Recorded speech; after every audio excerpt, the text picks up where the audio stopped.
Hello, welcome back everyone to some more Sporting Memories quiz. And this week's topic was looking at sporting managers and coaches, trainers, that sort of thing. So we've never done a full-length quiz on this before. Hope you enjoyed it yesterday and you've got all your 15 questions ready to go. I'll do with all questions, go through the answer, and then we can have a bit of a chat about that, can't we? So number one, yesterday I looked at which current tennis star was coached by Andre Agassi from 2017 to 2018, and I gave you Roger Federer, Sir Andy Murray and Novak Djokovic. Who could it have been out of those three? Well, the answer is the recently crowned champion, the Grand Slam winner of Australia Open, Novak Djokovic. Yep, spot on if you got it. I don't know who he's coached by at the minute. You know better than I do. But Agassi, of course, who was his coach, won 8 Grand Slam titles singles himself, famously winning Wimbledon back in 1992. So I think Djokovic, having won that Australian, puts him quite close to Federer's now. They're all pretty close, aren't they? Federer, Djokovic and Rafael Nadal. Be interesting to see when they actually retire who does take the biggest prize. That'll be quite an interesting one. So Novak Djokovic, who at the minute doesn't show any signs of slowing down, does he? So that's number one. Well done if you got that. Number two, who managed Team Sky winning 7 editions of the Tour de France between 2012 2019 with 4 different riders? Who could that be?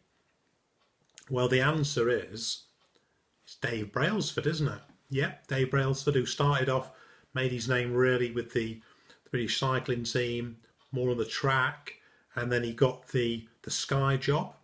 It's going back a bit now, isn't it? 2012. But of course, he brought back first win with Bradley Wiggins, and then we had various wins, didn't we, with Chris Froome, and then getting that brilliant win with Geraint Thomas as well. So, of course, they've lost Froome now. Geraint's still there, and it's changed sponsors now, of course, as well, but it's the same team. But yeah, Dale Brailsford, amazingly successful.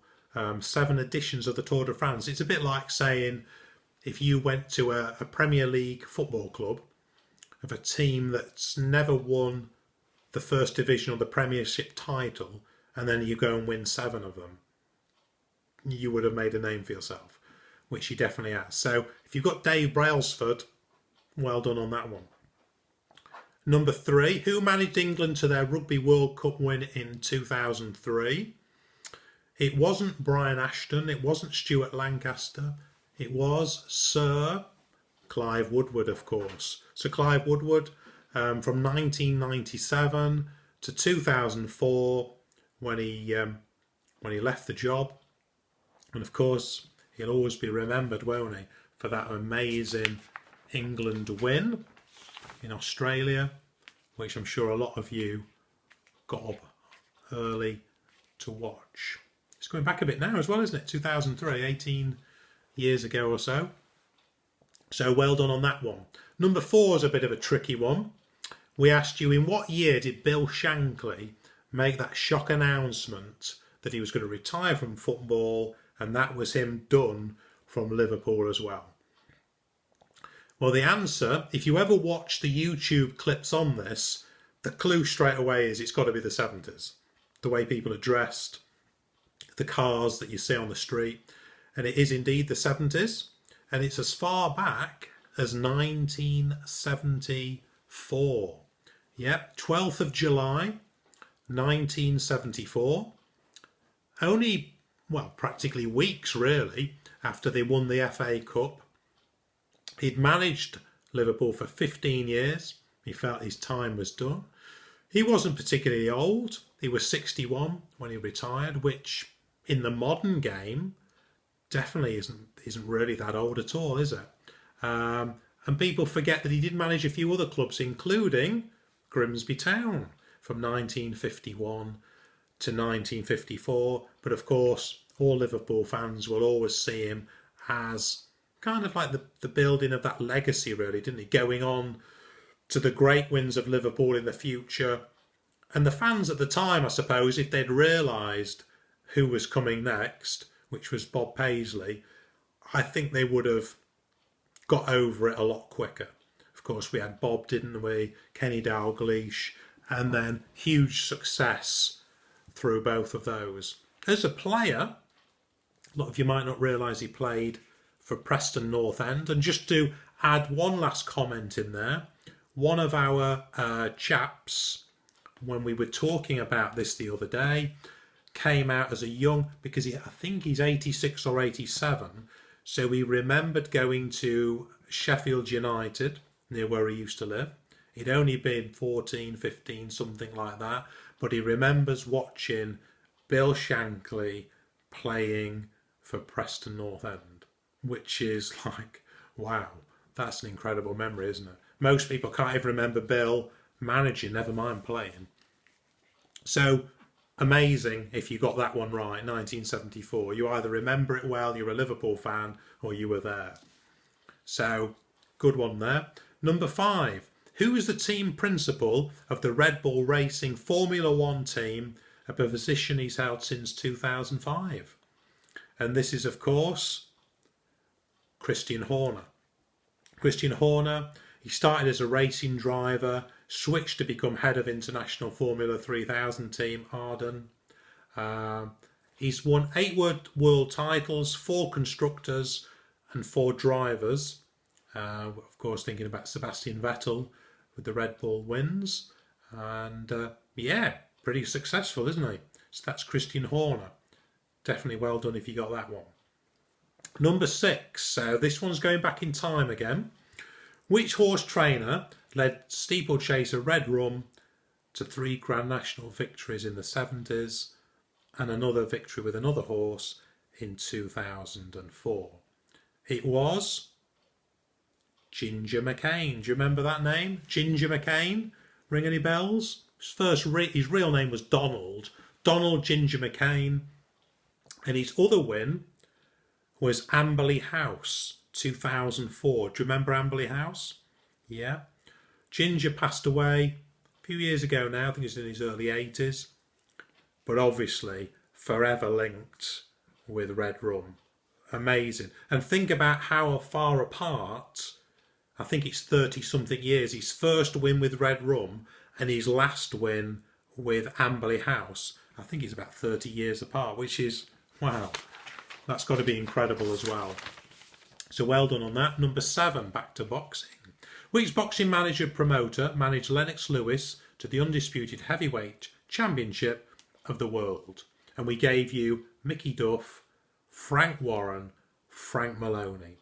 And in this case it was, no, it wasn't Frank Warren, a lot of people think it was Frank Maloney. Frank Maloney, who obviously managed a number of boxers at the time. Now, by the way, if you do an internet search on Frank, it will come up as Kelly. He had gender reassignment in 2014.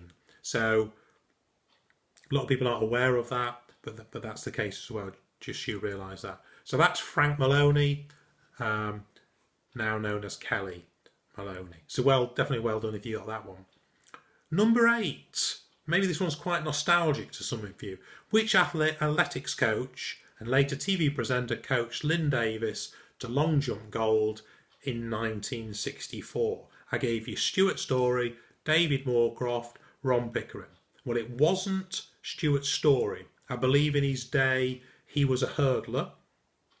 So, and a long time coaching, commentating on athletics, probably as long as David Coleman. So it wasn't Stuart Story. David Moorecroft, no, it wasn't David Moorecroft. He was the middle distance runner who commentated for many years, particularly on a sort of a technical level. It wasn't Dave. So it was, of course, Ron Pickering, the late Ron Pickering, passed away in the early 90s. He coached for many years. He commentated on athletics. And of course, who remembers growing up in the 70s and the early 80s and listening to Ron Pickering say, "Away you go." Do you remember that? And the programme was, of course, "We Are the Champions." So if you're of that a certain age, "We Are the Champions" will have quite a nostalgic feel to you. And Ron Pickering, he was the coach. So Lynn Davis, gold in '64, which I think was the Tokyo Games, which of course we're hoping will be this year as well, Tokyo 21. So definitely well done if you got number 8. Number 9, this is for the Arsenal fans. Who was the Arsenal manager from 1976 to 83, having previously come from Spurs? Well, it wasn't George Graham, and it wasn't Don Howe. It was Terry Neal. Let me go backtrack and explain. Bertie Mee, do you remember him? Bertie Mee, 66 to 76. Then in came Terry from 76 till 83. I think the board got rid of him in December 83. Terry then just retired from managing, and in came Don Howe, caretaker, but they kept him on till 86. Then Steve Burtonshaw, and then it was George Graham. So when Terry Neal was there, we had people in there like Frank Stapleton, Pat Jennings in goal, Pat Rice, of course. Who else did we have? Willie Young, Graham Ricks. So a lot of names, quite nostalgic names to a lot of you. Particularly if you're an Arsenal fan, you will remember those. Number 10, back to boxing. Who was the boxing promoter who'll always be linked to the rise of the Irish boxer Barry McGuigan? Well, some of you might got this straight away because they did have a very close sort of working relationship. Barney did follow him to his fights, and it was Barney Eastwood, the Irish boxing promoter. They split, unfortunately. If you remember when Barry lost in Las Vegas to Steve Cruz, he wilted, didn't he, in the heat of Las Vegas. And I think that was about 85 or 86. After that bout, when Barry lost his title, it all seemed to sour. It ended up in a nasty court battle, and they split, which was sad, really. And Barney passed away, I think it was last March 2020, and he was well into his 80s. So Barney Eastwood was the boxing promoter, always linked really with Barry McGuigan. That's number 10. Number 11, back to football management. Who was the Everton manager that preceded the first successful spell of Howard Kendall at the club? I'll go through the list. So if we go back, Billy Bingham was from 73 to 77. Then in came Steve Burtonshaw at 77. He only was there a short time. And then came Gordon Lee, 77 to 81. And then we had Howard Kendall. So the answer was Gordon Lee as your manager. So Howard Kendall came in from 81 to 87. Purple patch for Everton fans. What did we get? 2 league titles, 1 FA Cup, 1 UEFA Cup Winners' Cup, and 3 Charity Shields. Pretty impressive haul. He obviously came back twice, but never to that sort of level of success. But yeah, some great Everton sides at the time. And after Howard Kendall, of course, it was Colin Harvey. So well done if you got Gordon Lee. That was quite hard, actually. Number 12, no respite, straight back into football management again. Which manager is Grimsby Town's most successful? Now, a lot of you are going to get this one. As soon as I said a manager who's had 3 spells at Grimsby, you would have all known it was Alan Buckley. That's right. Alan Buckley, 3 spells from between 1988 and 2008. What did he have? 3 promotions, 2 Wembley trips during 97-98, won the Football League trophy, Division 2 playoffs, etc. So there's been other managers who've done well with the club. I was thinking there of George Kerr, who nearly steered Grimsby back into the top flight, which at the time was the First Division. I can remember when I was at school, he came to visit our school, handing out some prizes for football. And I remember at the time, we thought it was inevitable that Grimsby were going to, at last, be back in the top flight. But they narrowly missed out, and they've never really got back, have they, to those same dizzy heights. So Alan Buckley is your answer to that one. Number 13. Which former British athlete has been re-elected as president of the International Association of Athletics Federation, the IAAF? It isn't Steve Ovett, it isn't Brendan Foster, it is, of course, Lord Coe. Seb Coe, who did a lot of work, didn't he, bringing the Olympic Games to London 2012. He was a Conservative MP for many years, holding various portfolios. And of course, from a sporting perspective, we'll always remember his golds from Moscow 80 and Los Angeles 84. So well done if you got that. Number 14, Formula One. Who is the Formula One team boss of Mercedes, where Lewis Hamilton obviously has found a lot of good success? Well, the answer is it's the Austrian chap, and he's called Toto Wolff, or to give his real name, Torge Christian Wolff, or Toto Wolff. He holds the 33% share in the Mercedes Formula One team, team principal and CEO. If you watch your Formula One, you'll have seen him interviewed numerous times, and you'll have got that one straight away. So Toto Wolff, well done if you got that. And to wrap things up, a bit more football. Which former Liverpool player is now the head coach at West Bromwich Albion under the manager Sam Allardyce? Any ideas on that one? He's not a recent Liverpool player. It's going back a way now. It isn't Nigel Clough, no. He manages Mansfield Town. It's Sammy Lee. Who remembers Sammy Lee, the little midfielder? Great little player.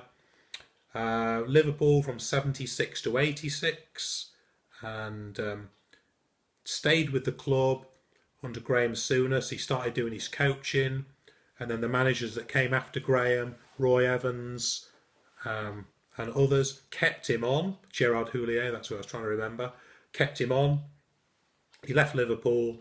He's been all sorts. He went with Ericsson with England. He's been at Bolton, Southampton, Everton, Crystal Palace.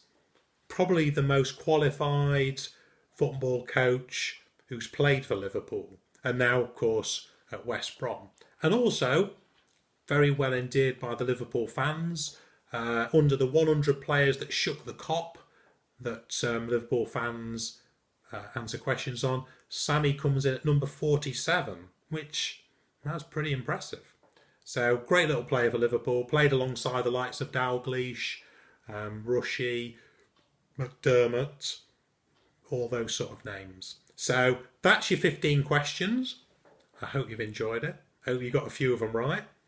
If you've got some good memories, by the way, of any of this stuff, do feel free to share stuff, particularly if it's, a really old memory or one of those memories that you were there. I'd love to hear from you to share those memories on any of those things. And so I hope you enjoyed it. Until next time, bye-bye for now.